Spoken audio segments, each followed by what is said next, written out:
What's up everyone, and welcome back to the MMA Zone. Today, let's get started with Poirier stating exactly why he and Conor pose a danger to Michael Chandler. Dustin Poirier is in Florida right now, training for any possible matchup that might come his way. Whether it's for a Conor McGregor trilogy fight, a bout against his ex-teammate in Colby Covington, or even a possible battle against Michael Chandler if it gets to that. After knocking out Tony Ferguson via front teep to the face, Chandler called out Conor McGregor for whenever the Irishman returns to the octagon. Poirier stated that he was not sure why Chandler didn't call him out, given that Poirier just fought for the lightweight title and is still in the top 5 of the division. Chandler answered back stating that Poirier isn't a massive draw and that he simply forgot about him. But in a recent interview on The Fight with Teddy Atlas on YouTube, Poirier stated that there's another reason why Chandler doesn't call out Poirier, and it has more to do with ability and skill. The Diamond said this. I thought it was. The next day I tweeted out that exact thing. I said he's called out everybody, but I didn't hear my name. I'm a dangerous fight for him. I think I'm a clean puncher, accurate. I think he called out Conor. I think Conor's a dangerous fight for him too. I'm not saying Chandler's chinny or anything, but he gets hurt in a lot of his fights, and guys like Conor, they can punch. Poirier went on to say that Chandler got dropped by Charles Oliveira, Justin Gaethje, and Tony Ferguson, and that fighting someone like himself would prove futile. Even then, Poirier insinuates that Chandler is all go, go, go, with very little, if any, defense. Still, what do you think of Poirier's statements here? Do you agree with him, or do you feel that Chandler would surprise Poirier? And if it comes to it, would you want to see Poirier fight Chandler at some point? Boxing is a broken business and a nightmare to fix, says Dana White. It's no secret that UFC President Dana White is a huge boxing fan, and he understands the intricacies of the sweet science, both as a fan and as a former trainer. Now, as the president of the biggest MMA promotion in the world, he's made no secret that the sport of boxing, from the promotional side to the way business is done, is completely and utterly beyond repair.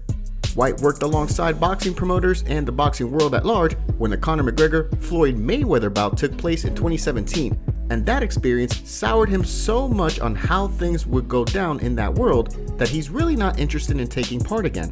In fact, 2 years after that fight, in 2019, White talked about plans to start Zuffa Boxing, floating the idea out there with the aim to restructure the model of how boxing is run and promoted. But those plans quickly fizzled out given the complexity of how the whole thing is put together and the longtime stakeholders, from managers to promoters, who get in the way. In a recent interview, White was asked on his thoughts about how the sport of boxing is run, and this is what he mentioned. Yeah, every time I try to think about doing something with boxing, I go, why would I want to do this to myself? Why would I even want to, dive into this nightmare? Yeah. And that's why I haven't really done anything. It's a broken business that is an absolute nightmare to try to fix. There's clearly a difference in the way boxing and MMA are run, but while MMA has more stars in terms of name recognition, boxing stars who can capture the attention of the public become global superstars, and save for Conor McGregor and maybe Jon Jones, there's still runway for MMA stars to get on that level, since boxing has been a popular sport for well over a century.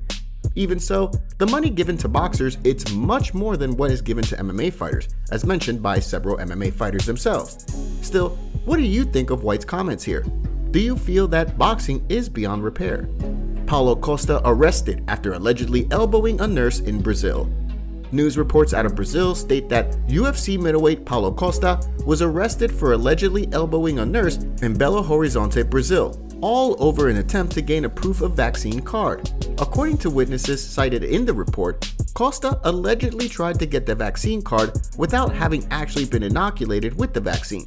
Last October, just before his fight against Marvin Vettori, Costa insinuated he would not get the COVID vaccine due to his age and good health, but then he said he would actually kind of rethink his position if it became a requirement to fight.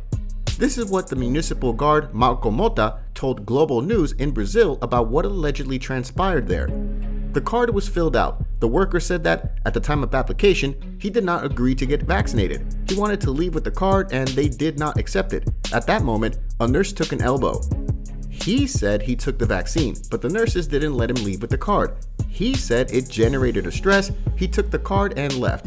At that moment, a nurse grabbed him by the arm and he got rid of it. he doesn't talk about elbowing. There's no video footage of the incident, and the nurse didn't need any medical attention.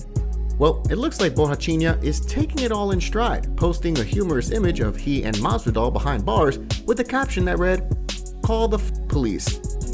Now, if Costa is charged and the allegations are true, this could certainly delay the scheduled Luke Rockhold fight that was slated for August 20th, which would be the 100th time they postponed this fight in just 2 months. However, it remains to be seen what happens here. At the time of this video, Costa has been released from custody. What do you make of Borrachinha's arrest? Don't forget to take a second to hit that like button and subscribe to the MMA Zone to stay up to date on all of the latest fight news. Henry Cejudo responds to Dominick Cruz's PED accusations. Dominick Cruz likes to throw shade at a lot of fighters. He recently did it with TJ Dillashaw, and he's also been doing it with Henry Cejudo. In a recent interview with Ariel Helwani, Cruz questioned whether Cejudo was a clean fighter. In fact, Marlon Chito Vera also insinuated that Triple C was using PEDs in another interview. Since his retirement in 2020, he's been teasing about a possible comeback to challenge for either a featherweight title or for one of the belts that he used to hold. Cejudo did recently say that he re-entered the USADA testing pool for a potential return to the octagon, but only for big-time bouts. Now, Cejudo is responding to Cruz and Chito Vera's claims in a recent episode of the Triple C and Schmo show. This is what Cejudo stated about any insinuation that he's using performance-enhancing drugs. Come on, man. I've been tested by USADA since I was a 17-year-old kid, almost 20 years in the damn business, man. Like, you know what I'm saying? That's stupid. This is how people, Dominick snooze. This is how Floyd Mayweather sued Manny Pacquiao for defamation of character, man. So you and that ugly ass Chito Vera, be careful with what you guys say, man. What do you make of Cejudo's statement here? Luke Rockhold accuses Sean Strickland of supporting pedophiles, and Strickland responds. Is Sean Strickland and Luke Rockhold on a collision course to fight? That's a big maybe, as both men continue to fire shots at each other. There's clearly a lot of built-up animosity here dating back to last year, when the two were actually set up to fight at UFC 268. That fight never took place, but Strickland is ascending up the 185-pound division, while Rockhold, who is a former champion of that division, is looking to get back into the top 5 this year. But Rockhold clearly dislikes Strickland, and it shows. Case in point, check out this exchange between Daniel Cormier and Luke Rockhold in the recent video posted on DC's YouTube channel. Sean Strickland, I mean, just come on, he's out of his mind. He's out there supporting pedophiles. It's this piece of crap, you know, the guy needs to be written off. Well, Strickland responded to Rockhold on his Instagram stories and almost took pity on Rockhold. This is what Strickland said in the since expired Instagram story.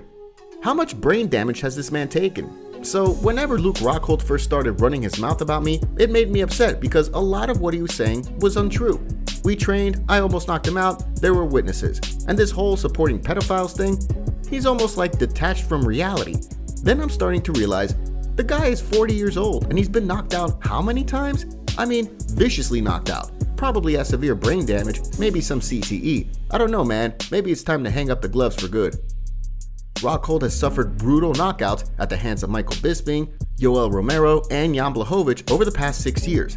Now, Rockhold is mounting a comeback at middleweight with a scheduled fight against Paulo Costa, possibly for August 20th, if Borrachinha is able to make the weight in time and his legal troubles don't get in the way. Still, what do you think of this whole situation between Rockhold and Strickland?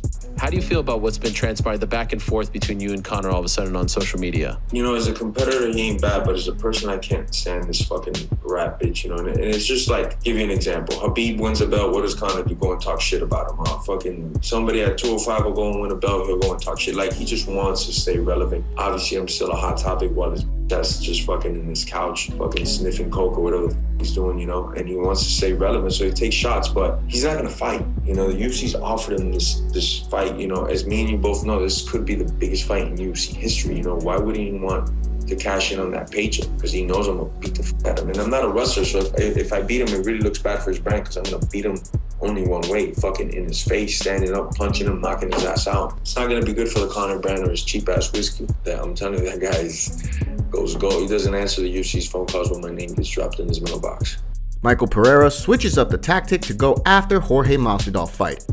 It looks like Michael Pereira talked to somebody smart who told him to go after Jorge Masvidal's record and recent losing streak to goad him into a fight. This comes after Pereira called out Masvidal following his win over Santiago Ponzinibbio by split decision just a few weeks ago. Pereira says that his wife sent over a DM to Masvidal, to which Gamebred texted back with only one emoji, prayer hands.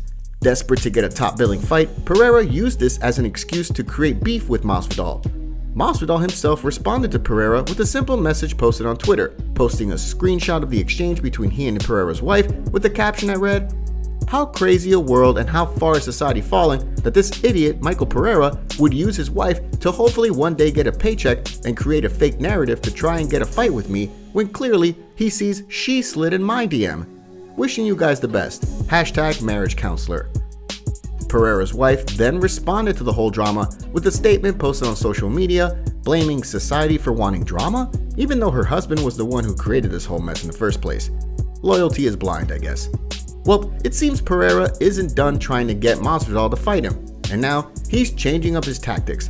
Since he got egg on his face after the way he handled this stupid text drama, Pereira finally got a clue and decided to attack Masvidal's record. In a recent interview with Brazilian fight media outlet Olhar da Luta, Pereira talked about how he saw Masvidal call out Conor McGregor, and then he went on to say this: "I saw a video of him today saying he wants to fight Conor McGregor. All that guy does is lose, and he wants to face top guys. I don't get it. I'll get him though. Don't worry, I'll get him soon. I have the longest win streak in the division after Kamaru Usman. I want to see what his excuse is going to be. Those guys always have an excuse. Masvidal is the king of excuses. He's on a 3-fight skid and doesn't want to fight me? What is he, scared? Or maybe it's about money. All those guys think about is money." Pereira just entered the top 15 of the welterweight rankings, coming in at number 14, following his win over the previously ranked Ponzinibbio. He's also on a 5-fight winning streak. What do you make of Pereira's comments here? And do you want to see Pereira fight Masvidal? Today's video was packed with some juicy stories from the fight world. What are your thoughts about what's going on in MMA? Don't forget to smash the like button and subscribe to the MMA Zone to see more videos just like this. See you next time.